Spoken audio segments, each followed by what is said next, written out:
लोहागढ़ भारत भूमि के पावन राजस्थान, हमारे राजस्थान की जो धरा है, विभिन्न प्रकार के तीर्थ यहां पर पाए जाते हैं।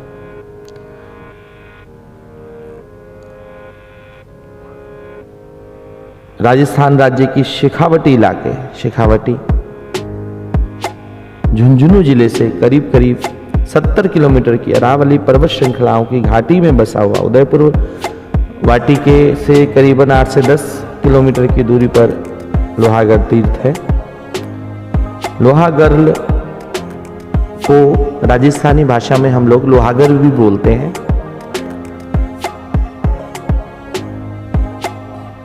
लोहागढ़ प्रवेश के पास में खेतड़ी सिंघाना के आसपास के स्थान में बहुत ऊंची चोटियों से यहां पर सूर्य कुंड में जल आता है। जब महाभारत युद्ध समाप्त हुआ तब पांडव भाई बंधु सभी स्वजनों की हत्या के पाप से अत्यंत दुखी हुए। भगवान श्री कृष्ण ने अर्जुन को जब गीता का ज्ञान दिया, उसके बाद अर्जुन ने अस्त्र शस्त्र उठाए,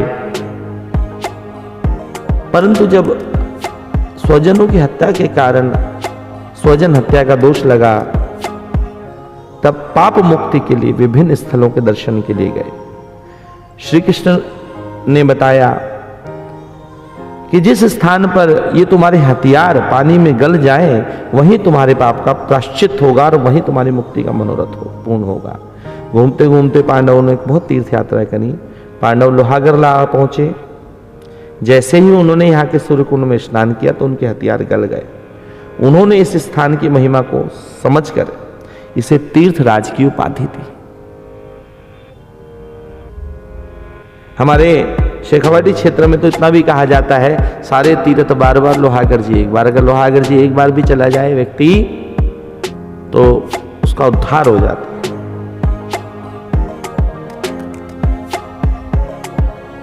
लोहागढ़ में भगवान परशुराम जी का भी नाम जुड़ा हुआ है। इस स्थान पर परशुराम जी ने भी पश्चाताप करके यज्ञ किया था और पापों से मुक्ति पाई थी।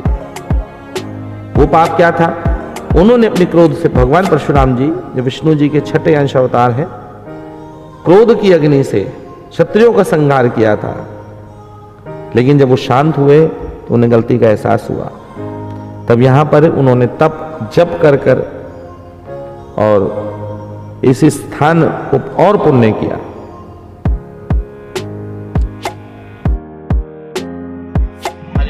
दादी गुरु जी महाराज की श्याम प्रेमियों, भगवत प्रेमियों, लोहागढ़ जी की पावन धरा पर हमने प्रवेश कर लिया।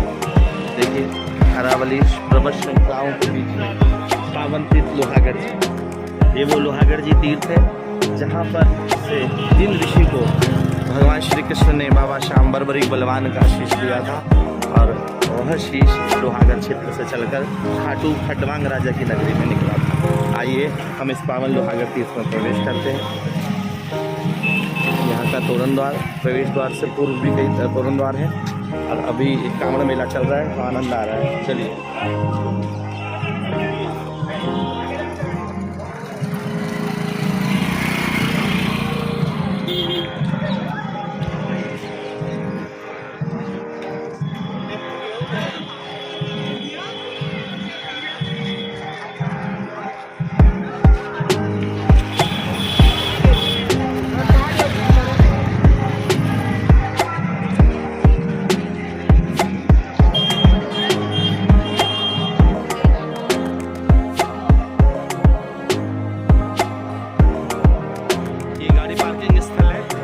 देखिए, मैं आपको दिखाना चाह रहा हूँ वो गाड़ी हमारी पार्क हुई है। दादी गुरु जी की कृपा से अंदर आ गई। पुलिस वाले अंदर नहीं आने देते, फिर भी बच्चों ने प्रयास करा और गाड़ी अंदर आ गई। गाड़ी वहाँ पे पार्किंग हो रखी है। देखिए मैं दिखाना चाहूँगा, ये देखिए गाड़ी का पार्किंग स्थल। ये गाड़ी हमने यहाँ पार्क कर दी है बिल्कुल पहाड़ के किनारे में, लोहागढ़ जी की पर्वत श्रृंखलाओं के अंदर में हम प्रवेश कर रहे हैं। और जैसे दादी गुरु जी का आदेश है, नंगे पाँव, तीर्थ में नंगे पाँव ही घूमना चाहिए। नंगे पाँव चल रहे हैं, धीरे धीरे धीरे धीरे आइए वहाँ पावन पर्वत श्रृंखलाओं की इन घाटियों।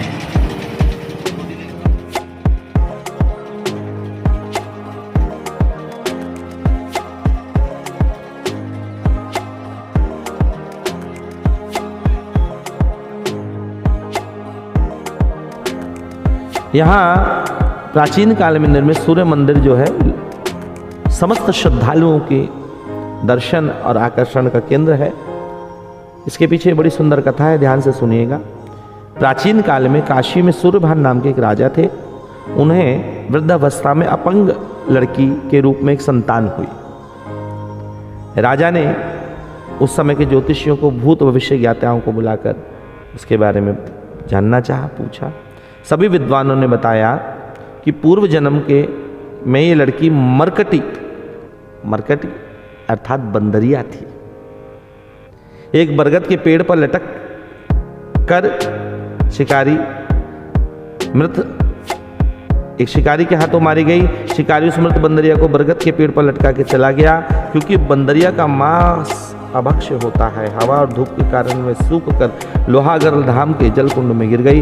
किंतु उसका एक हाथ पेड़ पर रह गया, बाकी शरीर पवित्र जल में गिरने से वे कन्या रूप में उत्पन्न हो गया। विद्वानों ने कहा, राजन, आप वहां पर जाकर उस हाथ को भी पवित्र जल में डाल देना, इस बच्ची का अपंगत्व समाप्त हो जाएगा, या अपंगत्व जो है समाप्त हो जाएगा। राजा तुरंत लोहागढ़ जी गए, उस बरगद की शाखा से बंदरिया के हाथ को जल कुंड में डाल दिया, जिससे उसकी पुत्री का हाथ स्वतः ही ठीक हो गया। राजा इस चमत्कार से अति प्रसन्न हुए। विद्वानों ने राजा को बताया कि ये क्षेत्र भगवान सूर्यदेव, भगवान परशुराम ने इस क्षेत्र को पवित्र करा है। यह मान्यता है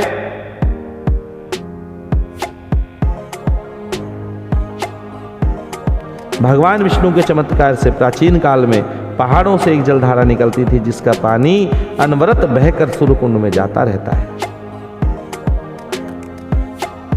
इस प्राचीन धार्मिक ऐतिहासिक स्थल में राजस्थान ही नहीं अपितु संसार के समस्त धर्म की खोज करने वाले, धर्म पे चलने वाले आस्तिकों नास्तिकों सभी के लिए ये अटूट आस्था का केंद्र है। यहाँ पूरे वर्ष मेला लगता है, लेकिन जन्माष्टमी के बाद में अमावस्या के साथ यहाँ पर एक विशेष प्रकार की परिक्रमा का आयोजन होता है।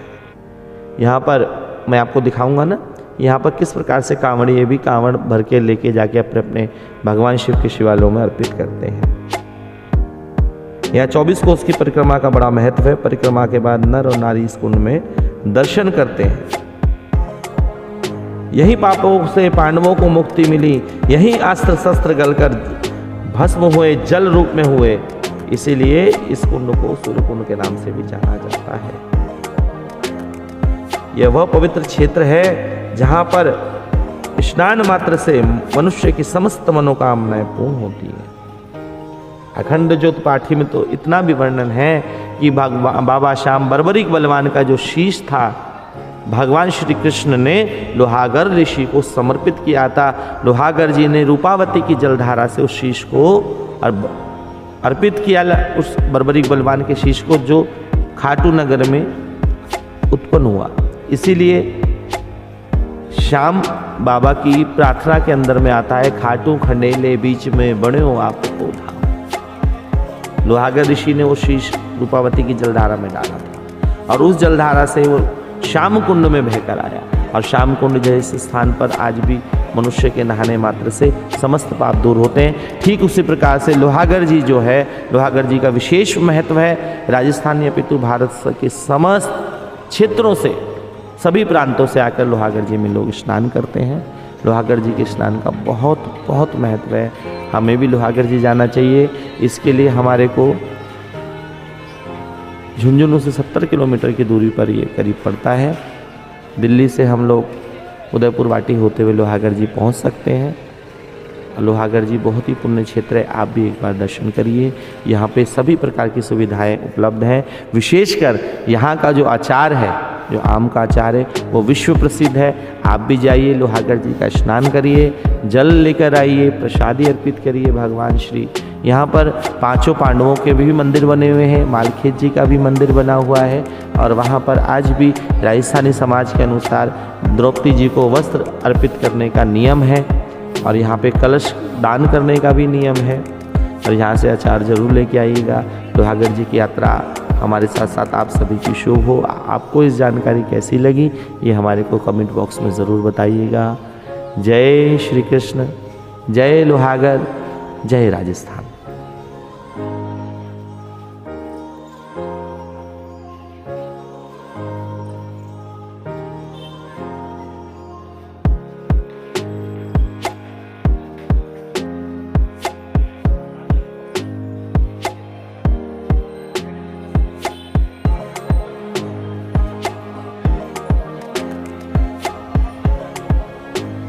पौराणिक कथाओं के अनुसार इस क्षेत्र को ब्रह्म क्षेत्र, लोहागढ़ जी को ब्रह्म क्षेत्र के नाम से भी जाना जाता है। यहाँ पर ब्रह्म सरोवर था जिसके संपर्क मात्र से मोक्ष की प्राप्ति हो जाती थी। सोचिए, संपर्क मात्र से, स्नान तो बहुत बड़ी बात है ना, स्नान तो वहाँ संपर्क मात्र से मोक्ष की प्राप्ति होती थी। तो बहुत सारे जीवों को, जंतुओं को जन्म मरण से मुक्ति मिल गई। अब जन्म मरण का जो चक्र है वो बाधित होने लग गया। इस पर भगवान विष्णु ने सुमेरु पर्वत के पौत्र और नातीमाल और केतु को सरोवर को ढकने का आदेश दिया। इस सरोवर को ढकने के बाद से यहाँ पे कहते हैं 7 जलधाराएं निकली, जिसमें लोहागढ़ मूल जलधारा है, सौभाग्यवती, करकोटी, शाकंभरी देवी, नागकुंड, टपकेश्वर, खोरीकुंड, ये जलधारा शामिल है। इसीलिए लोहागढ़ का बहुत ही अधिक महत्व है।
सकते हैं आप, मालकिन भगवान का मंदिर है। ये मंदिर है मालकिन भगवान का। ये पूरा परिक्रमा के बारे में दे रखा है, किस प्रकार से यहाँ पे परिक्रमा करी जाती है। देखिए मैं आपको दिखाना चाहता हूँ पूरा परिक्रमा का। हमारे यहाँ भाद्रपद मास में गोगा नवमी के दिन एक विशेष परिक्रमा होती है, जिसमें लाखों श्रद्धालु इस पर्वत श्रृंखलाओं के ऊपर चढ़ चढ़ के परिक्रमा करते हैं। बहुत कठिन रास्ता है, लेकिन ठाकुर और कृपा से, बाबा की कृपा से, मानपुत्र भगवान की कृपा से यहाँ पांच पांडवों ने प्राश्चित स्थली है, ये तरह से कहा जाए। इसका बड़ा कलयुग में बड़ा महत्व है इस तीर्थ का। पूरी श्री कृष्ण कन्हैया लाल की जय। लोहागर तीर्थ की जय, लोहागर ऋषि की जय।